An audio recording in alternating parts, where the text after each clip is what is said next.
Não, então a gente chega na conclusão que é o seguinte: um atleta que tem gestão das emoções no esporte e não tem gestão das emoções em casa, ele é um atleta incompleto. Ele é um atleta que falta achar sua verdadeira essência. Porque talvez no esporte ele tem consciência da tristeza, da alegria, das dificuldades que vai passar, da derrota, da vitória. E talvez com os filhos, com a esposa, ou com o pai, com a mãe, etc., ele não tem essa disciplina, essa gestão. Por exemplo, olha só, ao tanto que eu vou trazer luz para isso agora e você vai ver o tanto que resolve boa parte dos problemas.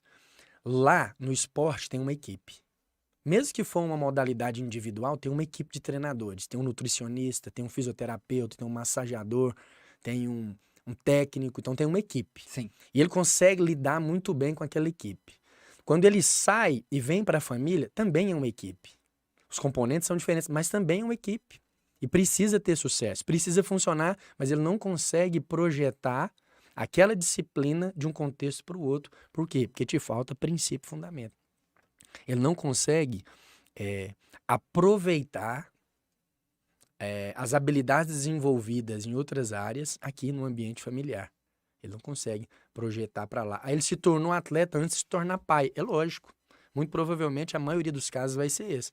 Então, seria, no mínimo, sábio que ele conseguisse aproveitar esse depósito que ele carrega no tempo de formação atlética aqui e agora. Né? Eu, por exemplo, acabei de ter filho, tem 1 ano e 8 meses, meu bebê. E eu vejo que a minha liderança ministerial foi me tornando pai. E muitas das coisas que eu vivi numa equipe ministerial me fez ver que eu, minha esposa, meu filho, nossa casa, as nossas finanças, somos uma equipe. E a gente precisa funcionar da mesma forma que funciona uma equipe profissional de trabalho, uma equipe ministerial, uma equipe de atletismo, uma equipe de futebol. Só que eles não conseguem, mas é por falta de fundamento. Eu não dividiria a emoção. Eu acredito que não tem esse contexto duplo de a emoção no campo profissional e a emoção aqui. Eu acredito que se ele gere bem as emoções, está resolvido. Ele gere bem as emoções em qualquer lugar. O que te falta mesmo é um referencial claro. Ele não tem um fundamento. Então ele não consegue ver o valor da família, mas ele consegue ver o valor do treinador, do parceiro de ataque, do cara que corre por ele na lateral. Ele vê valor. Aqui em casa, como ele não consegue perceber o mesmo valor, aí ele age de maneira diferente. Ele quer trocar de esposa, né? Quando ele enjoa, às vezes ele adultera. Ele desassiste o filho no momento que ele precisa de um referencial, ele se torna ausente, não consegue dar tempo de qualidade lá. Por quê? Porque ele não viu o valor. Aí agora, quando ele tem uma percepção clara do que é a verdadeira vida, ele consegue se desembaraçar nos dois ambientes. Porque ele consegue ver valor lá e consegue ver valor aqui. Aí a única armadilha para ele passa a ser a arrogância e o orgulho. Porque o cara que conseguir fazer essa reflexão a partir dessa compreensão, ele se torna uma pessoa de sucesso. Ele só vai cair se quando ele olhar para o próximo, quando ele olhar para a esposa, para o filho, para as outras pessoas, eles não conseguir considerar o próprio coração, que ele não chegou ali sozinho. Que foi o Senhor que tirou ele das trevas e trouxe para um lugar de luz. Né? Aí ele se torna um arrogante. Aí conviver com um cara desse é complicado.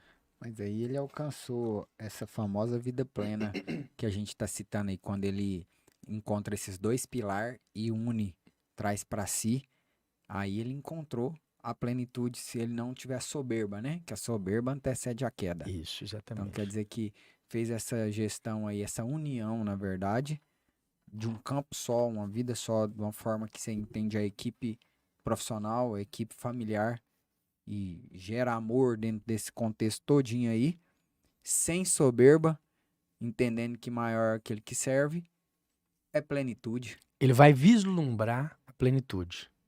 Só que a plenitude é eterna, porque ela anela com o Criador. Então é o seguinte, quando ele atingir o ápice aqui, ele vai querer mais. Qual que vai ser o desejo de um pai que percebeu essas coisas? Multiplicar aquela realidade naquele bebê que está crescendo naquele ambiente. Então, agora a plenitude não é mais só eu ter esse discernimento, esse desenvolvimento e esse potencial. É ver isso sendo multiplicado.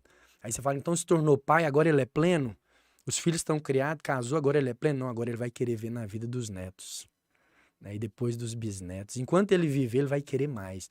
É como se o Senhor, o Criador, tivesse amarrado o homem no espírito da grandeza. E quando ele achar a essência e o valor, ele sempre vai querer mais. Não tem nenhum problema nisso, entendeu? Desde que ele tenha princípios e fundamentos muito bem estabelecidos, né? Porque senão, assim como lá em Babel, ele vai querer edificar uma torre para si.